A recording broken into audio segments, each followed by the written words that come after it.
Si Digunyo at mga alipores nito. Oo, number 1, etong kalbo. Isama nyo na yung kamukha ni Jack Ma. Tumatakbong senador, ha? Baka mamaya makalimutan nyo. Makalimutan yung iboto. Para ito sa mga bobo. Okay? Eto na. Mga kababayan, pakinggan na natin ang yabang na naman ng isang Digunyo. Okay. Pasok! Sa publiko, maraming problema na hindi nasasagot na. Kita mo, pinabayaan ng mga gago na magpropaganda yung matandang idol nyo. Kita nyo kung gaano sila bias sa dati nyong Pangulo. Ayan sige, pakinggan nyo, ha. Tama ba ito? Siyempre, para sa mga bobo, tama yan. Pero, mga kababayan, pag-usapan ng delikadesa, meron ba talaga sila niyan? Unang-una, itong si Bato at si Bongo ang nasasakdal dito. Tapos gagawa ng sariling imbestigasyon? Paano yun? Nasaan naman ang delikadesa? Kung mag-iimbestiga ka, pero uunahin mo sarili mo. Diba? Pasok! Sa publiko, maraming problema na hindi nasasagot na putang inang gobyerno na to. Kita mo, nagmura pa. Kita nyo, nagmura pa. Sige, tuloy. Pero yun yung propaganda niya. Dinala pa talaga sa hearing ng sila-sila. Kita nyo, mga kababayan. Sige, propaganda, Digong. Digong, propaganda. Pasok. Propaganda, Digong. Sa publiko, maraming problema na hindi nasasagot na putang inang gobyerno na to. Nagpasikat na naman, putang inang gobyerno daw. Putang inang gobyerno. Hindi ba kaputang-putang ina yung gobyerno mo? Kaya nga maraming namulat na Pilipino. Propaganda pa more. Pasok. Sayang gasolina. Walang gasolina. Operation, walang pera yan. Walang gasolina, walang pera. Hoy, Digong. Malayong malayo na. Ang pagkakaiba mula nang napalitan ka. Diba? Malayong malayo na, mga kababayan. Dati talagang hirap talaga. Biruin ninyo, nahihirapan ng Pilipinas. Samantalang sila, panay ang kubra. Kalma. Baby, kalma. Huwag mo naman akong bigyan ng dahilan para tabihan ka. Pasok! Alam mo, kakastos ang ulit sa sariling pulsa nila. Ay, alam na alam Alam na alam Sige, tuloy mo. Ganon ba yon? Kapag ka may ginawa, may ihalimbawa. Diba, style nyo talaga yan? Yung gawain nyo, pinapasa nyo sa iba. Tuloy. Butit na lang ako yung mayor. Ayan sila. Puron siya po mo dumaan. Nagturo na. Sige. Pag magputo siya sir, operador ko, bigay gasolina, bigay pera.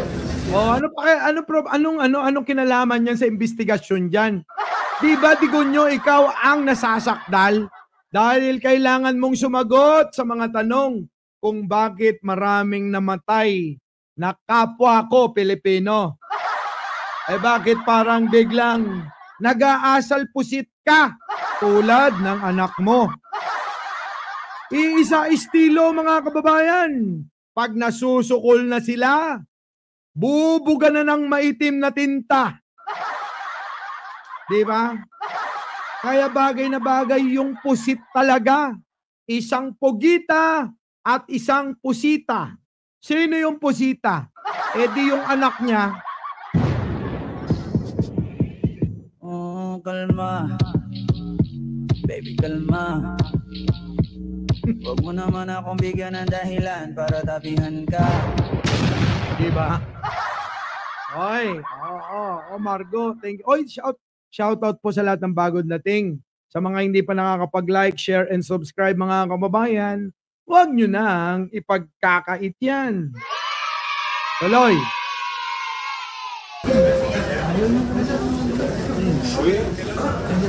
Oh, uwi na daw, Digong!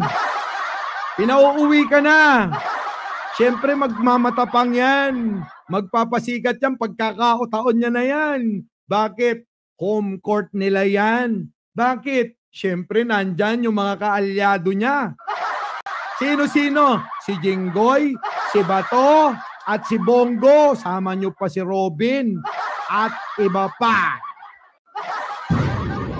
Diba? Pagkakataon niya yan eh. Sasamantalain niya.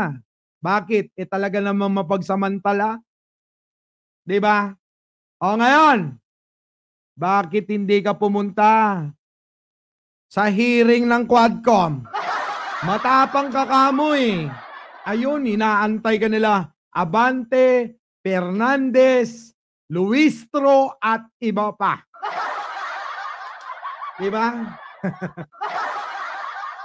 Oh, ano na? Punta ka ron! Huwag dyan! Kasi alam mong mayroong kang kakampi dyan. Di ba nga si Bato naging parang abogado niya? Akala ko senador, manananggol pala.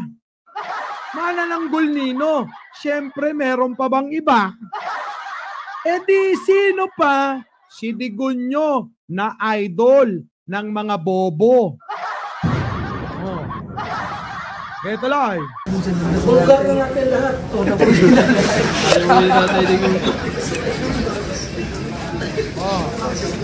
Yung mga sipsip. Oy, Binoy, akayin mo. Hindi ka magiging senador kung wala yung lolo mo. Di ba? Hindi magiging senador to kung wala yung lolo mo. Ano? Oy, Bato!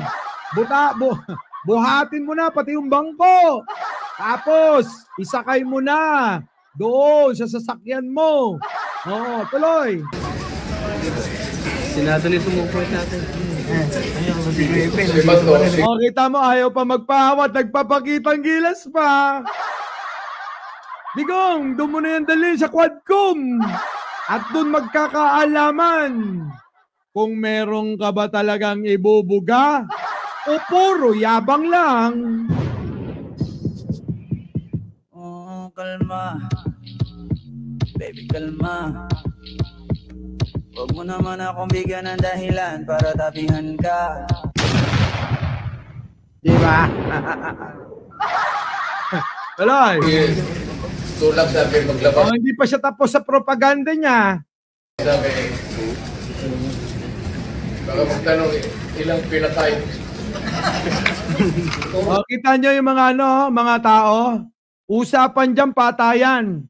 Pero alam nyo ang ginagawa nila mga kababayan, pinagtatawanan nila. Pinagtatawanan nila, tignan nyo. Ayun, kita nyo mga kababayan. Ilang pinatay. Tignan mo to, isang gago na to. Sino ba to? Yung nakaitim na to. At itong nakasalamin na kamukha ni Rocky.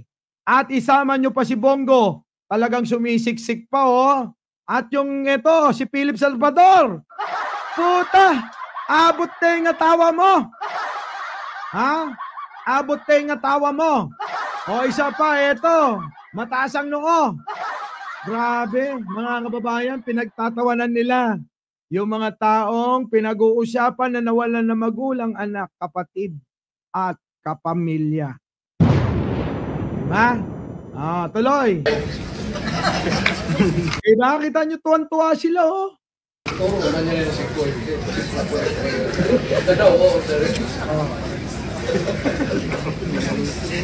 Kargahan tayo. magprangkahan tayo dito sa Pilipinas. Oy! Ba, ang dami ditong mga DD-shit na mukhang gago ah. Gusto nyo makita kung ano pinaggagawa ng iniidolo nyo, nakaparehas nyong bobo? Our beloved Boss Mike,